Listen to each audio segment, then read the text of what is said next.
I have a 보배, I have a 무충. 그럼 혹시 이것도?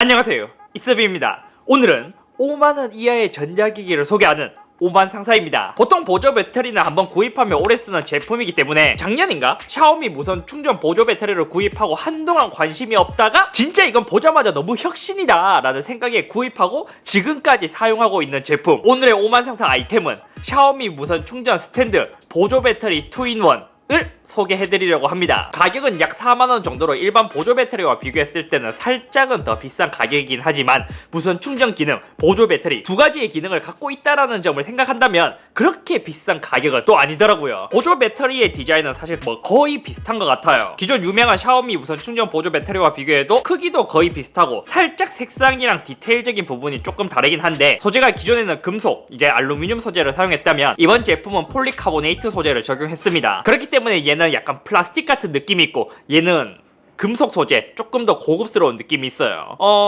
노트 20 울트라와 노트 20 같은 느낌이랄까? 포트의 위치가 조금 달라졌습니다. 전원 버튼과 A타입은 동일한데 C타입과 요 포고핀, LED 인디케이터가 조금 다르게 되어 있죠. 길이는 신형이 약간은 더 길고 신형의 LED 인디케이터는 옆쪽으로 빠져있는 모습을 볼 수 있습니다. 그렇기 때문에 기존에는 요거를 누르면 LED 인디케이터가 여기 나오지만 신형은 요 버튼을 누르면 왼쪽으로 빠져나와서 보여지는 이러한 형태로 되어 있어요. 하지만 이 두 개를 같이 들었을 때 가장 크게 체감되는 것은 무게가 엄청나게 가벼워졌다는 것입니다. 예를 들어 기존 샤오미 보조 배터리는 살짝은 더 무거웠거든요. 실측 무게는 약 한 300g 정도, 신형의 무게는 약 255g, 대략 40g 정도 가벼워졌기 때문에 이제 체감적인 무게 조금은 더 과장해서 이야기를 하자면 2000mAh의 보조 배터리를 들고 다니다가 1000mAh의 보조 배터리를 들고 다니는 그 정도로 진짜 좀 크게 차이가 났습니다. 하지만 이것도 샤오미끼리의 비교이기 때문에 이 정도의 차이지, 같은 용량의 삼성 보조 배터리와 비교한다면 금속 소재를 쓰고 있음에도 불구하고 더 가벼운 무게를 갖고 있습니다. 같은 샤오미끼리 비교하자면 가벼워졌지만 다른 1000mAh의 보조 배터리와 비교한다면 엄청 가벼워지진 않은 것이죠. 하지만 사실 이 제품의 강력한 특징이 얘를 구입했을 때 크레들이 함께 제공되어서 와요. 일반 충전기처럼 이제 약간 그 애플의 독과 비슷한 그런 느낌이 들기도 하는데 A타입으로 충전을 할 수 있습니다. 그래서 보조 배터리를 충전할 때 어떻게 하냐, 여기 포고핀 단자가 있잖아요. 여기도 포고핀 단자가 있잖아요. 그냥 얘를 쏙 올려두면 보조 배터리가 충전되는 방식입니다. 더군다나 요즘 핸드폰 사이즈가 각각 다르기 때문에 무선 충전을 했을 때 코일의 위치가 정확하지 않다면 충전 속도가 제대로 나오지 않는 경우가 있어요. 일반 스마트폰을 충전할 때는 이렇게 하다가 만약 작은 사이즈의 핸드폰을 충전한다면 여기에 이것을 끼우고 얘도 살짝 자석처럼 붙거든요.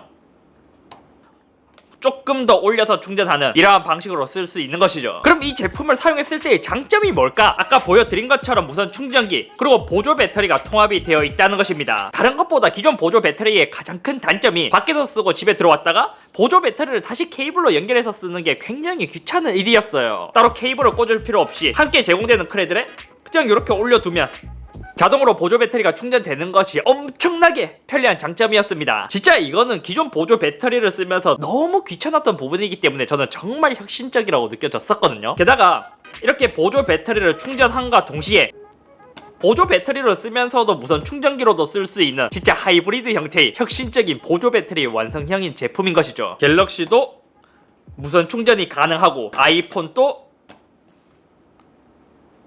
무선 충전이 가능하고, 기존 보조 배터리는 그냥 여기에 케이블을 꽂아서 보조 배터리를 충전했는데 저는 얘를 쓰면서 한 번도 유선으로 충전한 적이 단 1도 없었습니다. 일상적인 상황에서 집에 들어오면 무선 충전기로 이렇게 핸드폰을 충전하는 용도로 쓰다가 만약 자고 일어나서 아침에 나갈 때 나는 조금 멀리 나가야 돼, 보조 배터리가 필요해, 그러면 그냥 이거 두 개 뽑아서 나가버리면 되는 것이죠. 이미 눈치채셨을 수도 있는데 기존 보조 배터리에서 무선 충전 기능을 쓰려면 그냥 다가가면 무선 충전이 절대 되지 않습니다. 이때 전원 버튼을 한번 눌러줘야 인식하면서 무선 충전이 되는 모습을 볼 수 있는데 신형 보조 배터리는 얘는 자동으로 무선 충전을 감지하는 기능이 있어요. 그냥 올리면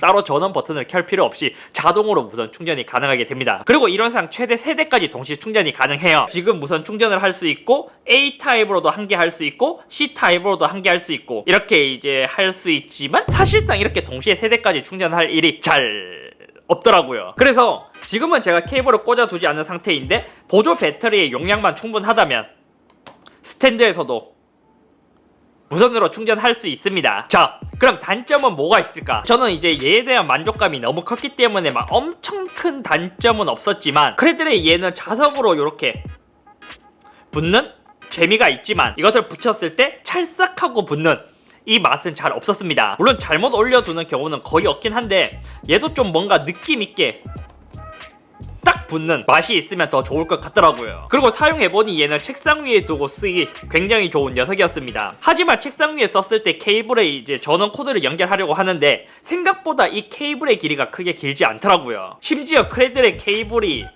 내장되어 있기 때문에 따로 교체도 할 수 없어요. 그리고 생각보다 이 보조 배터리의 충전 시간이 약 4시간 정도 걸리기 때문에 뒤에서 이야기하겠지만 출력에 비해 아쉬운 입력 속도이고 기존 샤오미 보조 배터리에 비해 무게 다이어트가 많이 되었긴 하지만 진짜 좀 고급스러운 보조 배터리의 느낌이 있다면 얘는 저렴이의 보조 배터리 느낌이랄까. 그리고 이제는 제가 느꼈을 때 최대 단점이라고 여겨지는 부분이 2000mAh가 아닌 1000mAh라는 점입니다. 또 상황에 따라 다르긴 한데 약간 무선 충전을 할 때 고주파음이 들리기도 했어요.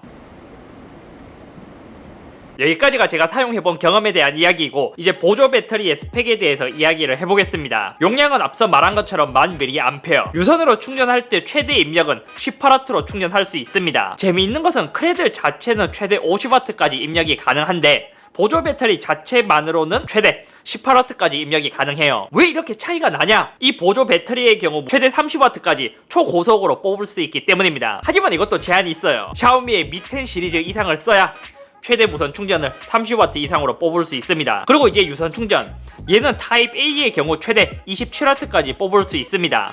C 타입은 최대 30W까지 가능한데 이것도 샤오미 Mi 10 시리즈 이상만 가능하고, 그럼 갤럭시의 최대 충전인 25W까지 가능할까? C 타입의 테스트기를 물리고 갤럭시 노트 20 울트라에 요것을 연결하면 지금 배터리가 얘가 거의 없는 상태이거든요. 현재 배터리는 최대 25W까지 찍지는 않지만 20W 이상급으로 지금 충전이 되고 있는 모습을 볼 수 있습니다. 아이폰도 고속 충전이 가능할까?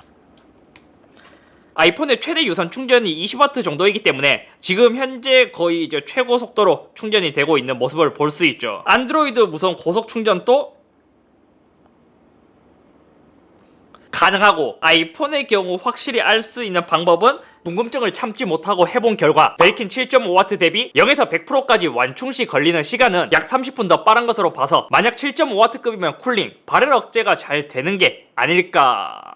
맥스 에이프 15W급인데요? 요거는 제가 나중에 한 번 더 테스트를 따로 진행해보도록 하겠습니다. 그럼 동시에 충전했을 때의 최대 출력, 한 개만 꽂았을 때 갤럭시는 한 21W급으로 충전되고 있는데 만약 A 타입까지 지금 약간 조금 간섭이 생기긴 하지만 테스트를 위해 꽂아보면 바로 출력 제한이 걸리네. C타입은 거의 6W에 가깝게 충전이 되고 있고 A타입은 8W에 가깝게 충전이 되고 있습니다. 이것을 보면 동시에 충전했을 때 최고 15W 정도 내에서 충전이 되는 것으로 추측됩니다. 그리고 간혹 보조 배터리를 이렇게 충전하면서 동시에 무선 충전 기능을 썼을 때 리튬이온 배터리, 그러니까 충전과 방전이 자주 왔다 갔다 하기 때문에 안 좋다고 생각이 될 수도 있습니다. 하지만 요즘에 보조 배터리는 내부 설계가 잘 되어 있어요. 그러니까 보조 배터리에 입력이 가해졌을 때 보조 배터리 충전용 그리고 무선 출력 두 개로 나눠지기 때문에 보조 배터리 수명에 크게 차이가 없는 것으로 알고 있습니다. 근데 보조 배터리의 이제 수명을 걱정하기에는 사실 얘 가격이 뭐 그렇게 비싼 게 아니다 보니까 매년 더 좋은 보조 배터리가 나오고 있기 때문에 그때 뭐 새로 사는 것도 좋지 않을까 싶습니다. 결국 제가 이 보조 배터리를 사용했을 때의 경험은 예전에는 1000mAh의 보조 배터리라고 하면 꽤 넉넉한 용량이었지만 세월이 지나면서 스마트폰 배터리의 용량도 더 커지고 전력 효율이 더 좋아졌기 때문에 이제는 1000mAh라고 한다면 많이 아쉬워진 용량입니다. 하지만 이 1000mAh라는 것을 제외한다면 진짜 보조 배터리의 혁신, 완성형에 가까워진 보조 배터리라는 생각이 들었습니다. 대부분 저는 스탠드형으로 책상 위 아니면 집에서 자기 전에 무선 충전 용도로만 사용하고 가끔 어디 멀리 외출을 가거나 할 때 핸드폰이랑 같이 뽑아서 들고 나가면 뭐 케이블이 굳이 없어도 조금 느리긴 하지만 무선 충전으로 쓸 수 있는 그러한 점도 굉장히 좋은 것 같습니다. 만약 거기서 케이블까지 더 챙긴다면 더 좋게 하고요. 예전보다 보조 배터리의 사용 빈도가 줄어든 것은 맞는데 기존 보조 배터리의 단점이었던 호흡핀으로 쉽게 충전을 할 수 있다는 점, 무선 충전도 따로 내가 버튼을 누르지 않아도 자동으로 인식해서 충전된다는 점이 편의성은 레게노. 아무튼 오늘은 여기까지이며, 만약 또 보조 배터리가 필요 없는데 이것을 보고 편의성이 너무 좋아졌다 하면서 나도 살까? 이러신 분들은 사지 마시고, 만약 보조 배터리가 필요했는데 뭘 사지? 이렇게 고민하신 분들은 이 제품을 사셔도 좋을 것 같습니다. 이거 진짜 괜찮다 이거. 야, 보조 배터리 충전도 편하고 무선 충전도 편하고